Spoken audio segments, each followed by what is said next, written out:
안녕하세요. 인생 고수의 김수현입니다. 드라마 같은 삶의 무대에서 당당하게 자신만의 소중한 가치를 지켜내는 사람들이 있는데요. 그분들의 삶과 철학, 인생 이야기를 듣는 시간, 인생 고수. 오늘 만나볼 인생 고수 화면으로 소개해드리겠습니다.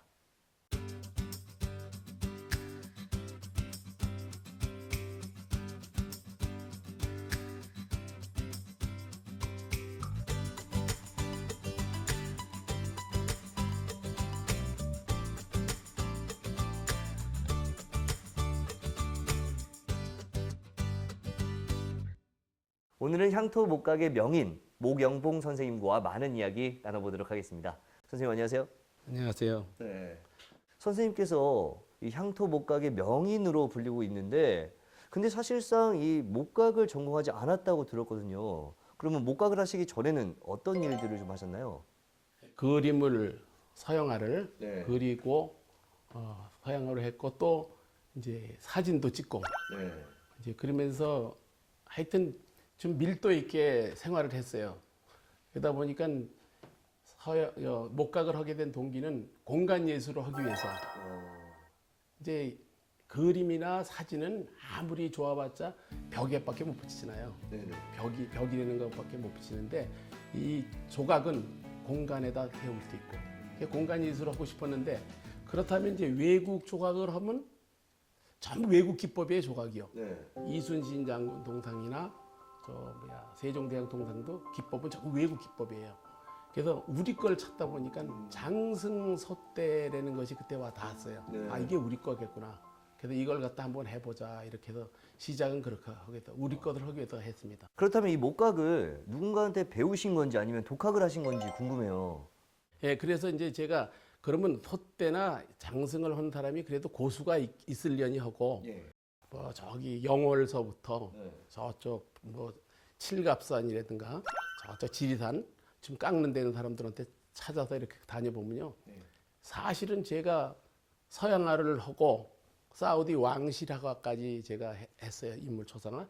그거 한 사람으로서 이건 아니에요. 예술성이 전혀 없는 거예요. 그래가지고 그럼 매뉴얼을 읽냐? 매뉴얼도 없고 왜 이런 형상으로 깎냐? 그것도 모르고 무작정 깎는 거예요. 그래서 이건 안 되겠구나. 그러니까 그걸 갖다가 제가 그렇게 연구를 하다 보니까 새로운 걸 진짜 발견했어요.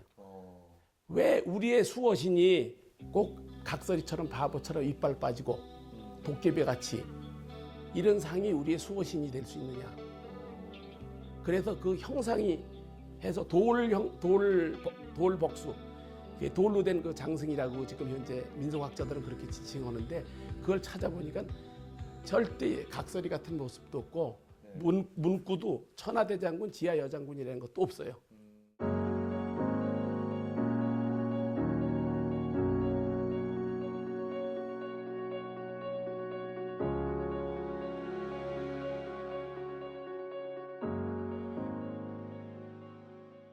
선생님께서 지난 2014년에 한국향토 목조각 부문에서 명인이 되셨잖아요.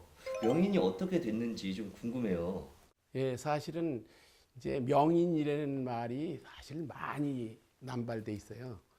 그게 왜냐면 우리나라의 사단법인체에서 대한명인회라는 것도 있고 무슨 이렇게 사단법인으로 돼 있는 미술협회에서 자기 나름대로 이권을 해서 명인 이렇게 명인을 제도해요.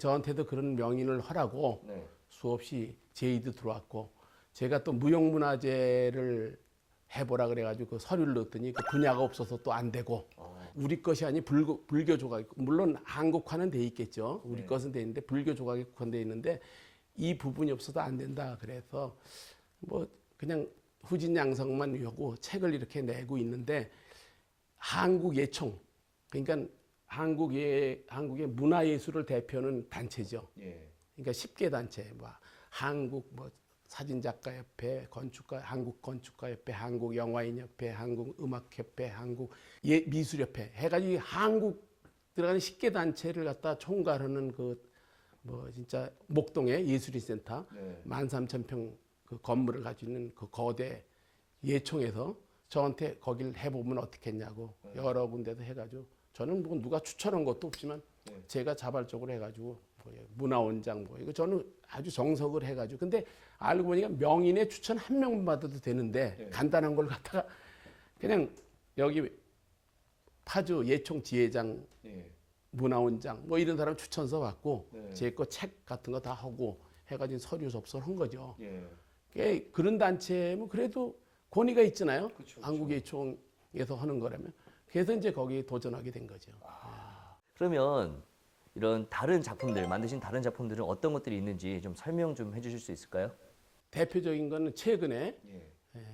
평화의 제전이라 그러죠. 평창 동계올림픽에 예. 제가 거기에 평화라는 거, 한민족의 혼이라는 그런 주제를 담아가지고 벅수상으로 여러 개 군상을 해가지고 그걸 거기다 세운 것이 그런 작품이 있고요.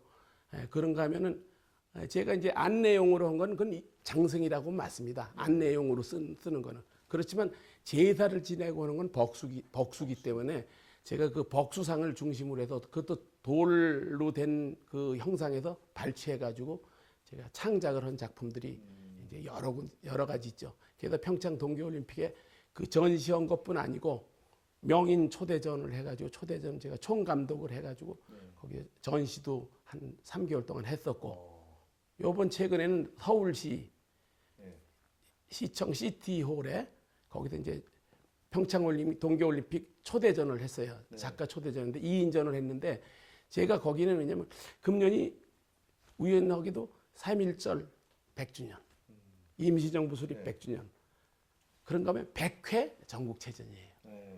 그러니까 100이라는 숫자가 셋이 참 만나는 게 어렵잖아요. 그래서 의미 있게 100 특별기획전 해가지고 서울시 시티홀에서 했습니다.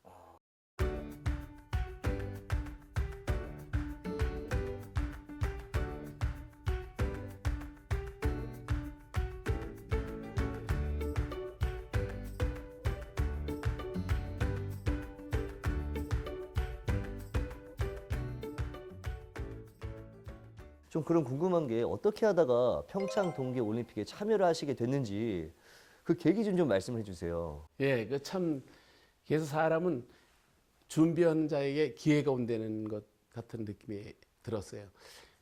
우연히 평창 동계올림픽 관계 되시는 분인가 봐요. 여기 저희 그 명인 갤러리 카페가 있는데 거기 제가 운영하고 있는데 거기 차를 드시러 오셨어요. 거기다 우연히 제 작품을 보더니 이거 누가 했냐고 이렇게 물어봤겠죠. 저는 그 자리에 없었으니까 저는 뭐 없었어요. 그 자리에 없었는데 그걸 물어보더니 그 사진을 막 요즘 스마트폰이 좋으니까 찍어가지고 막 전송을 하더니 조금 있으면 연락이 올 거라 그리고 가셨대요. 그래서 전 어디 갔다 오니까 그런 얘기를 들었어요. 조금 있더니 한 며칠 있으니까 조직위원회에서 전화가 왔어요. 평창에서 좀 뵙자고.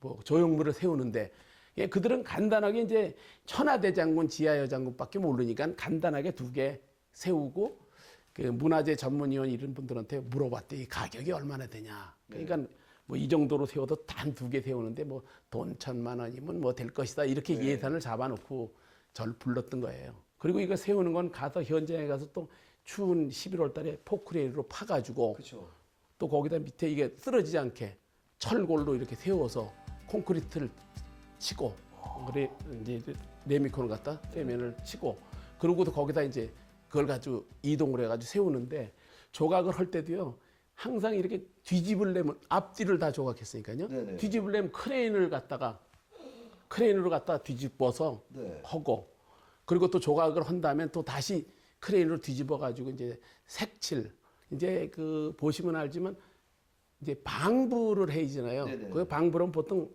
이제 스테인이라 그래가지고 이제 방부 스테인 이제 외국식으로 기름을 먹이잖아요. 근데 여기는 기름을 먹이지 않고 먹을 먹여요. 그러니까 우리가 이제 먹이 천연 방부제거든요. 먹은 어둠 아니에요, 어둠. 죽음이죠, 죽음.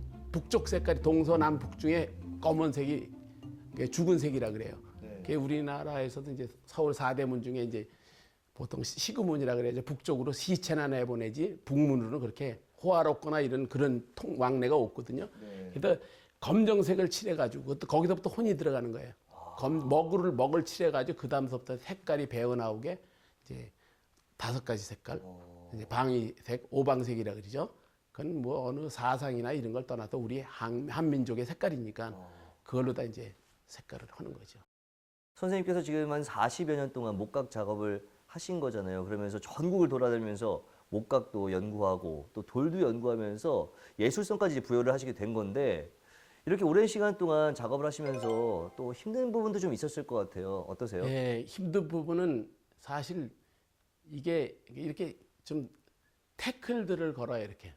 이제 뭐 이것이 어떠니 저떠니 이런 식으로 해요. 왜 그러냐면 제가 하는 것이 처음 시도한 기법이고 처음 시도한 거니까 처음 보니까 외국 거다. 뭐 인도 거다, 아프리카 거다 이런 거. 그러니까 예술성 높은 거로 평가를 해가지고 이건 우리 게 아니다. 네. 이렇게 오인을 하고 그러더라고요. 그분들이 이제 다 뭐 미술계 대학의 학장이라든가 뭐 문화예술계 이제 그렇다 할 사람들인데 이제 그 사람들도 이제 처음 보는 거지 사실. 네네. 심지어는 평창 동계올림픽 때뭐 우리나라 문학의 최고 수장이 된 사람이 와서 이거 뭐 아프리카 거 같네. 그러니까 아프리카 예술품이 이제 제 전시관에도 있지만 굉장히 예술성이 높잖아요. 그걸 높게 결국에 높게 평가해서 아프리카 거 같네 하는 거예요. 네. 모르니까. 네네. 그래서 저는 이제 보통 혼이라 그래요. 우리의 혼이 담긴 거다. 그래서 거긴 의미가 꼭 있고 이제 한국의 혼과 어리배인 그런 작품을 지금 하고 있습니다. 네. 그렇게 선생님 말씀을 좀 듣다 보니까 그동안 만드신 작품들이 어떤 것들이 있는지 좀 보고 싶기도 하고 선생님께서 평상시에는 어떻게 작업하시는지 그 모습도 좀 보고 싶은데 보여주실 수 있으실까요? 그 대작을 하는 거는 뭐 지금 시작한 것이 없으니까 보여드리지 못하고 일각 기법이라는 그 기법을 개발했어요. 그래가지고 그것이 굉장히 예술성이 높고 퀄리티가 높아요. 그 제자들한테 가르치는 그런 형식으로 조금 보여드릴 수 있는 것이 네. 준비가 되어 있습니다. 한번 그럼 보시죠. 자리 이동해서 보시는군요. 예. 자, 그럼 자리를 이동해서 선생님께서 만드신 작품들 그리고 어떤 작업들을 하고 계신지 확인해 보도록 하겠습니다.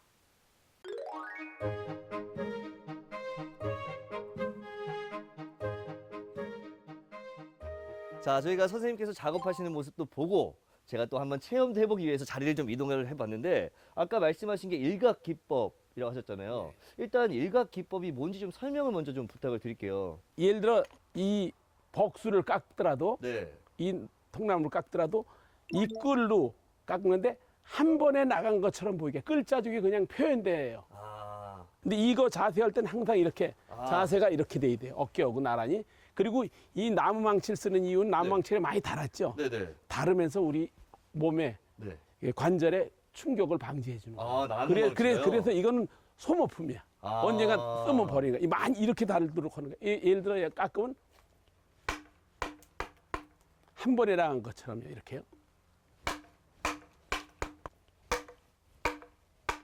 이 망치의 무게의 중력에 의해서 네. 이렇게 높이 들면 이렇게 힘이 안 들죠. 아, 저도 한번 좀 깎아볼까요, 그러면? 깎아보세요. 그래서 자세가 일단 다리를 예, 앞으로 그렇지, 내밀고 그렇지. 이렇게 되는 게 맞나요? 네, 그리고 봐요. 거기를 갖다. 여기 딱 여기를 보고. 보고 일자로 한 번에 쭉 나간 것처럼 여러 번 치더라. 그렇죠. 예, 잘 됐습니다. 아, 잘 됐나요? 예. 여기 지금 이렇게 매끄럽게. 어려운데요? 근데 이거는 네. 예를 들어 이렇게 하면 이건 이렇게 여기까지 이 쑥 들어가게. 아, 끝까지. 그렇게, 예, 아, 예. 어렵네요, 생각보다. 아이 그죠, 그럼요. 쉬웠으면 사실 명인이 아니죠. 자, 그렇죠. 이게 한 번에 나간 것처럼 보이죠. 아. 자, 여기 또 다시 한번 다시 한번 해보세요. 해볼까요? 예. 자, 그렇지. 어유 소질이 있으십니다. 괜찮나요? 예, 너무 좋아요. 네. 이게 사실 끌 방향, 네. 끌밥의 방향이 예술성이 있는 거예요. 그럼 이럴 땐 자, 네. 이렇게 보세요. 네. 이렇게 해가지고 이쪽에서 방향을 저쪽으로. 방향을. 그렇죠. 이렇게 방향을. 이게 한 번에 나가죠. 일각 기법. 네네. 이것도 방향을 이렇게. 여기서도 다시. 그러면 이거 전체적으로 예. 다 완성이 되는 데까지는 시간은 얼마나 걸려요? 한 3일이면 끝나고요. 3일 정도. 예. 네. 그러니까 이제 제가 숙달된 사람이 얘기하는 거죠. 그렇죠, 그렇죠. 3일 정도면 끝나고 안에 들어가도 그런 작품 한 색칠해가지고 작품을 완성, 말리고 건조하는 시간까지 해서 네. 조각 시간은 한 3개월. 3개월. 네, 조각을 할 때 아. 3개월 정도 걸리고 완성품이 될 때까지는 한 6개월 정도. 6개월 정도.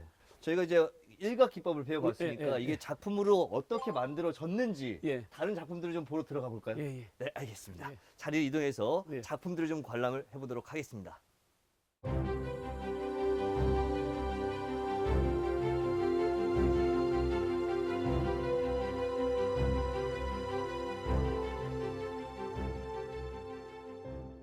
지금 이제 실내에 굉장히 많은 작품들이 있는데 딱 보니까 요게 앞서 우리가 좀 깎은 그 깎아놓은 상태죠. 그걸 완벽하게 깎아놓은 상태. 이것도 한국의 혼, 맥, 네. 영 뭐 이런 의미가 있죠.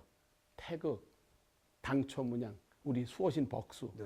한국의 호랑이. 호랑이 정신 아니에요, 그렇죠? 네. 용맹. 그러고 나서 우리 승리의 화신, 붉은 악마, 치우천왕 네. 아. 이렇게 해가지고 무궁화꽃으로 해서 요 채색이 들어가기 전 이제 1차 조각을 마치고 건조해 하고 있는 거예요. 아, 이제 지금 건조는 얼마 정도 하게 돼요? 예. 건조를 하는데 이것이 이렇게 통나무라면은 네. 통나무라면 건조가 오래 가야겠지만 뒤에 신비감이 있어요. 뒤를 팠어요. 아. 파가지고 요 정도 두께로 다 형성이 돼요. 아, 건조를 좀 빨리 시키기 아, 위해서. 빨리 시키는 게 아니라 이게 갈라지지 말라고. 갈라지지 말라고. 예.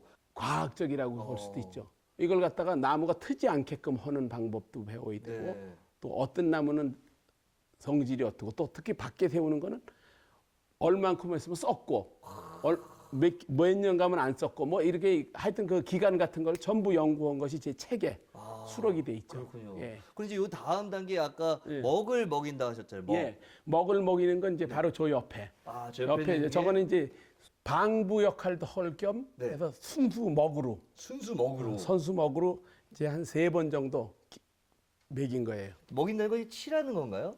어떻게 되는 그러니까 거예요? 여기를 갖다 먹물을 갖다 해가지고 참먹을 갖다 붓으로 다 일일이 치려는 거죠. 그러니까 아까 네. 그 건조장 상태에서 여기 먹이 충분히 빨아들인 거죠. 네. 그래서 그 단계가 이제 요 단계죠.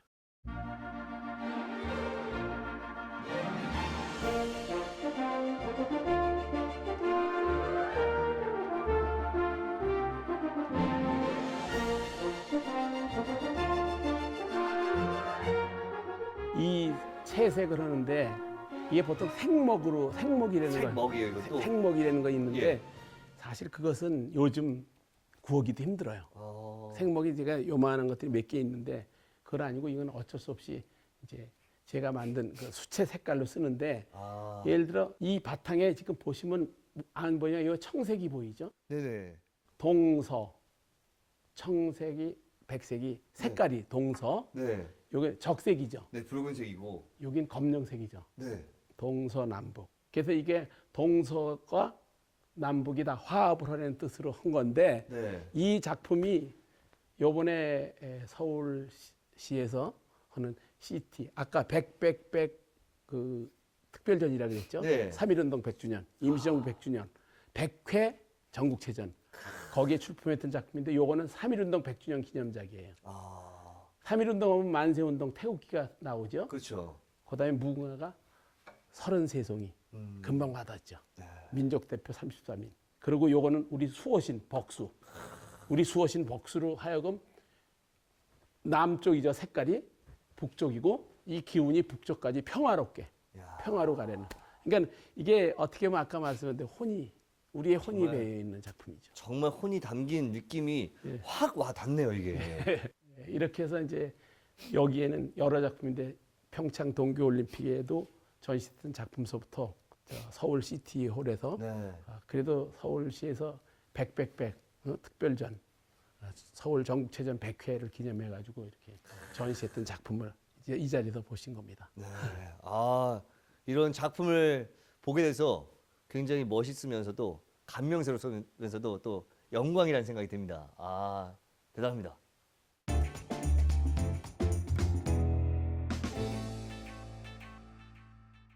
자, 이번 시간은 인생고수 키워드 시간인데요. 모경봉 선생님과 연결되어 있는 인생고수 키워드 어떤 것들이 있는지 살펴보도록 하겠습니다.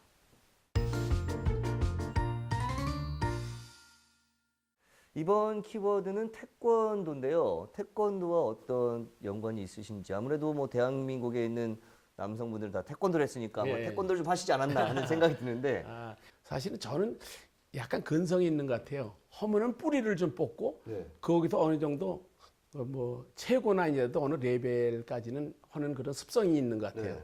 그게 태권도를 하는데 그래도 저는 사실 체육관을 해가지고 돈을 벌거나 이러지는 않았어요. 네. 그 체육관에 어떤 문제가 있어가지고 옛날엔 무덕관, 뭐 청도관, 지도관 이래가지고 각 관이 있었어요. 태권도 협회가 생기기 전이죠.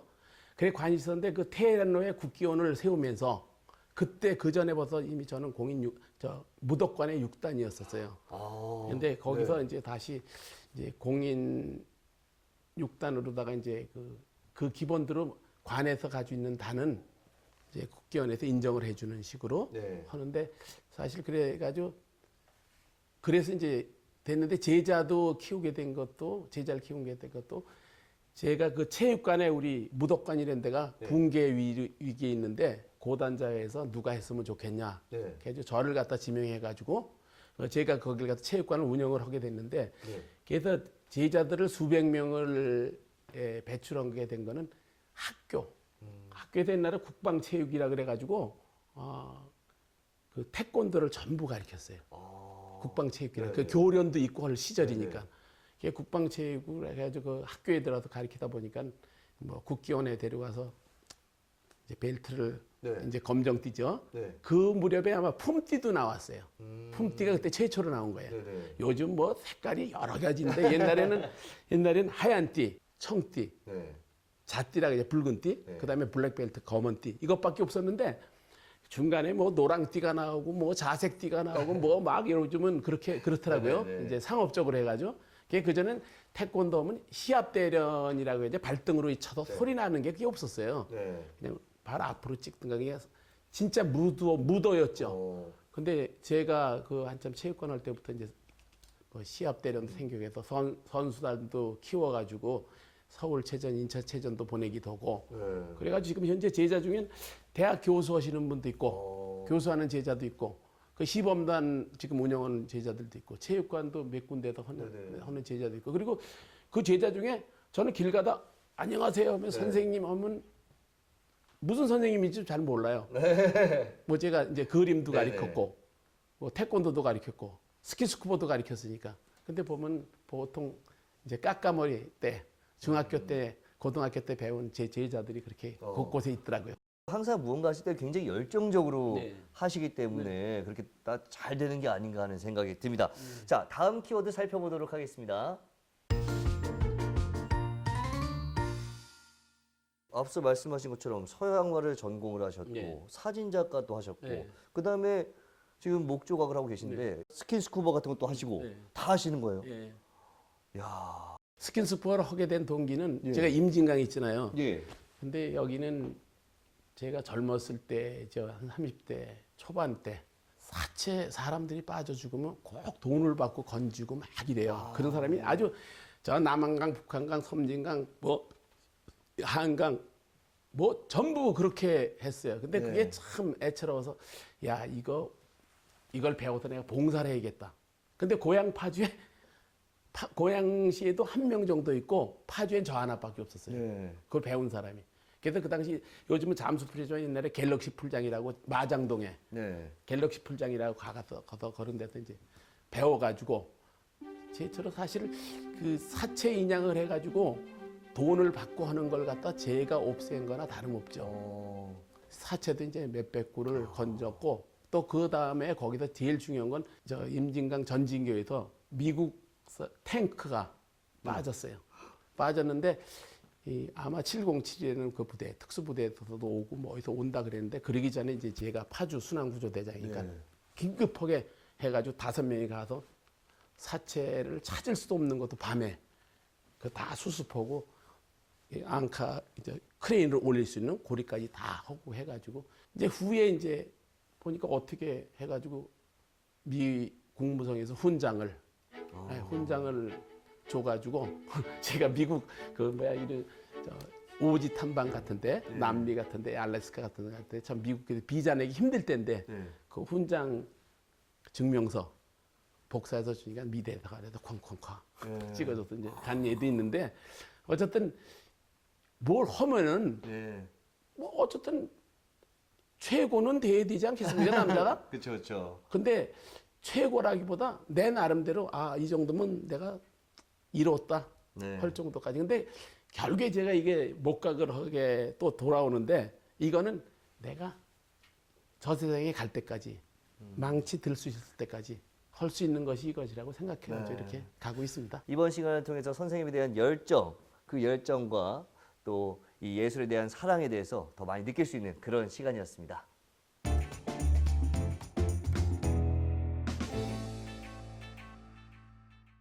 선생님께서 지금까지 굉장히 많은 것들을 하고 계신데 앞으로 계획은 어떠실지 그것도 좀 궁금해요. 계획은 일단 너무 많습니다. 나이는 이렇게 많이 먹었는데 게다가 지금 시간이 굉장히 바빠요. 진짜로 하고 싶은 거는 독도에다가 우리 수호신 벅수를 세우고 싶어요. 그래서 제가 독도에 아마 독도 수중환경원이라고 한 3년 전에 독도에 갔었습니다. 네. 근데 비바람이 무진장 쳤는데 어쨌든 저반에서 독도에 가서 물속에 다이빙 해가지고 쓰레기도 건지고 그 현장을 사진 찍어다가 이제 제가 만들어가지고 독도에다가 우리 수호신 벅수를 진짜 뻔듯하게 세우는 게 제 꿈입니다. 근데 그거 할 사람이 있을지 모르겠어요.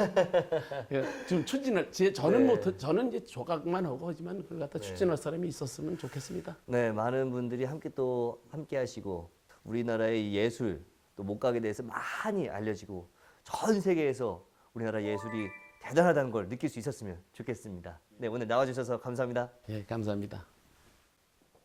인생 이야기를 통해 삶의 지혜를 전하는 인생 고수. 저희는 다음 시간에 또 다른 인생 고수의 이야기를 가지고 돌아오겠습니다. 인생 고수!